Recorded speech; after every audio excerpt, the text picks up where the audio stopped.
10 years ago, some scientists and military folk got to meddling in things they ought to have left alone. They called it a rift or something. Now the whole damn Earth is mostly empty, and she's about to breathe her last breath.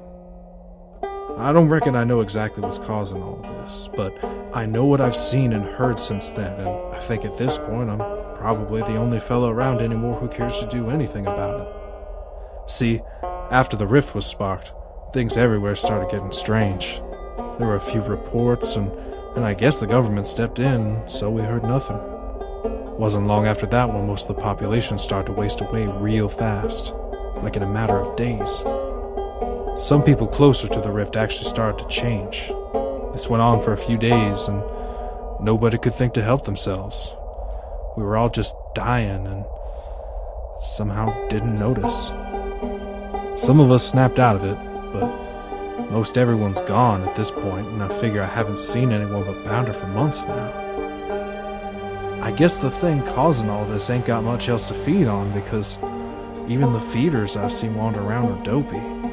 They're skinny, hardly even alive anymore. 10 years. I figure now's a good time for me and Bounder to see if we can't find a way to shut down the rift. Maybe it's not too late for Earth. Maybe she's got some fight left in her.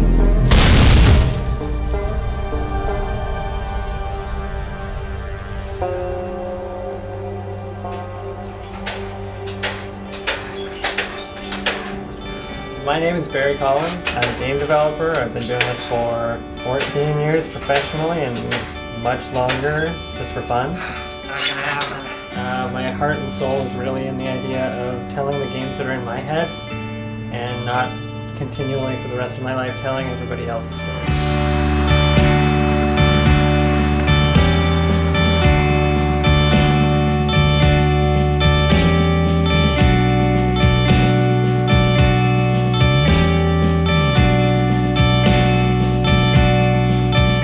The money raised will allow me to afford a Unity 3D license and to outsource some aspects of development such as the music, some of the art, some of the voiceovers, the sound effects, and some of the programming that I don't have the expertise to do myself. The flashlight on the dog. I ended up finding this at an antique store the other day. It's like the identical one. Earth at this point is barely recognizable. It's twisted and it's all rubble and there's barely anything left. All around you are the barely recognizable, still live husks of what used to be men, known as feeders.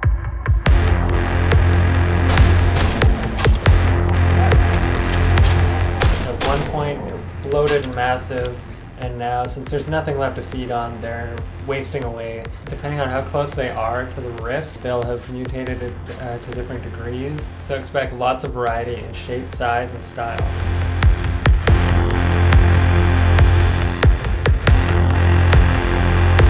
I think it's going to be really cool to put people in the shoes of this man who owns a dog. Bounder, make yourself useful. Find me some ammo. There's a certain responsibility that comes along with that, and it's going to be neat to see how the different players respond to that. I've already seen it with some of the play testing I've done, where some people really glom onto the dog. The game is really inspired by true blue shooters like Quake 1 and even more scenic, slow-paced games like Dear Esther and Journey, Eco, and Shadow of the Colossus. The goals for Ashen Rift are simple, but they're going to require some attention to maintain that simple and delicate balance. So for starters, I really want to shy away from the standard trigger-happy gameplay of most first-person shooters right now. I really want to make guns and ammo quite sparse in the game. Good boy.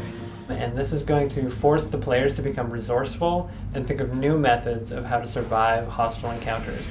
Damn, rockets. Bounder, don't fetch these. Stay, Bounder. Stay.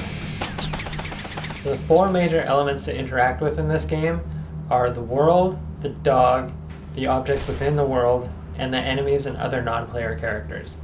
Number one, the world. Interacting with the world will be done by means of terrain destruction, putting craters in the ground with explosives, or fracturing giant pillars of rock, sending them crumbling down on enemies, as well as the typical flicking of switches and opening of doors. Number 2, the dog. Interacting with Bounder will be done through a circle menu. The player will be able to select various commands, which will then shout at Bounder, telling him to be quiet when there's enemies encountering you, telling him to stay close when you're trying to hide in a bush, etc. Hey, Bounder. Quiet. Number 3, objects within the world. You can either pick up objects within the world and throw them, or pick them up and place them differently to, say, set a trap, for example.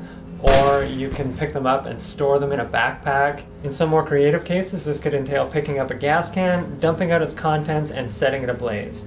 Number 4, the enemies and non-player characters. Interacting with the enemies and non-player characters will be done either to the aim of killing them, or manipulating them, or just avoiding them altogether. The 4-way dynamic created between these elements is subtle, but full of potential. Out of gas. Fuck. Come on, boy. Won't be too much longer. What the fuck is that? Shit! Quiet!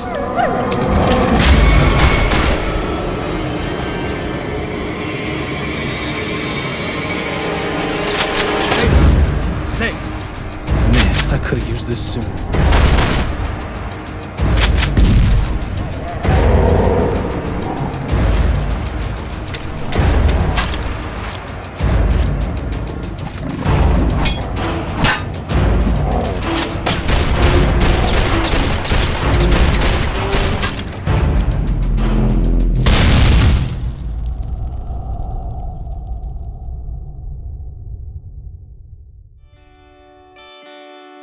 So on the surface, this is a game about a man and his dog in a world full of tossable objects and enemies which seek to devour you. But the world itself and the moments of interaction within will be wide open for the players to craft into their own version of what should happen. So please join Bounder and his master on their journey to discover more of what's at the root of Earth's plight.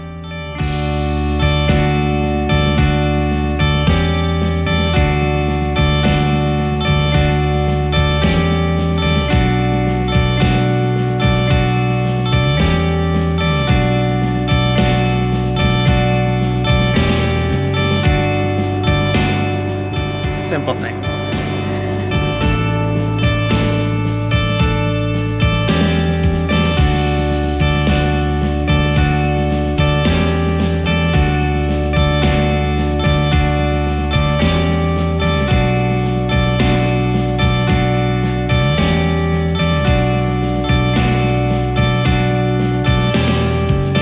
So the reason why I decided to call the game Ashen Rift, A Man and His Dog, is because I made a prototype with a cat, and Ashen Rift, A Man and His Cat, just didn't work. It